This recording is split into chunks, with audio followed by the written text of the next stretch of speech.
অনেক দিন থেকেই আমার একটা পাহাড় কেনার শখ, কিন্তু পাহাড় কে বিক্রি করে তা জানি না।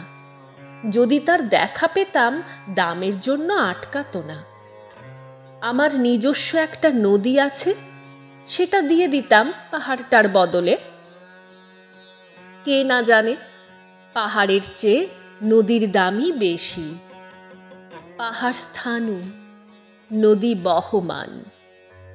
তবু আমি নদীর বদলে পাহাড়টাই কিনতাম, কারণ আমি ঠকতে চাই। নদীটাও অবশ্য কিনেছিলাম একটা দ্বীপের বদলে। ছেলেবেলায় আমার বেশ ছোট্টখাট্ট ছিমছাম একটা দ্বীপ ছিল, সেখানে অসংখ্য প্রজাপতি। শৈশবে দ্বীপটি ছিল বড় প্রিয়। আমার যৌবনে দ্বীপটি আমার কাছে মাপে ছোট লাগলো। প্রবহমান ছিপছিপে তন্বী নদীটি বেশ পছন্দ হলো আমার। বন্ধুরা বলল, ওইটুকু একটা দ্বীপের বিনিময়ে এত বড় একটা নদী পেয়েছিস, খুব জিতেছিস তো। তখন জয়ের আনন্দে আমি বিহ্বল হতাম।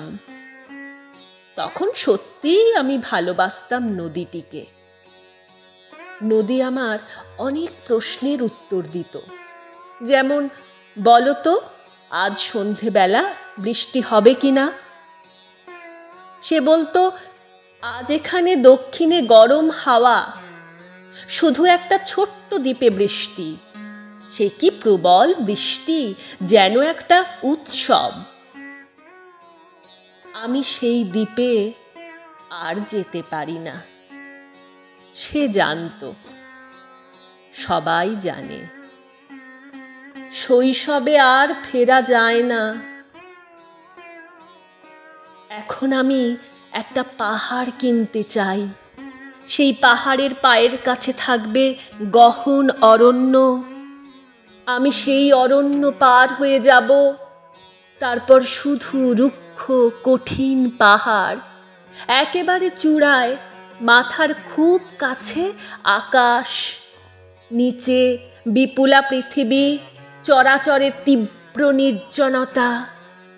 আমার কণ্ঠস্বর সেখানে কেউ শুনতে পাবে না।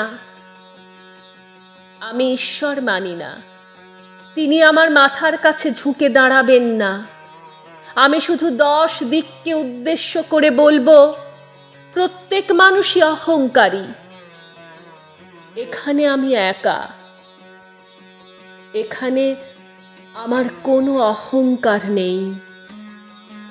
এখানে জয়ী হবার বদলে ক্ষমা চাইতে ভালো লাগে। হে 10 দিক, আমি কোনো দোষ করিনি, আমাকে ক্ষমা করো।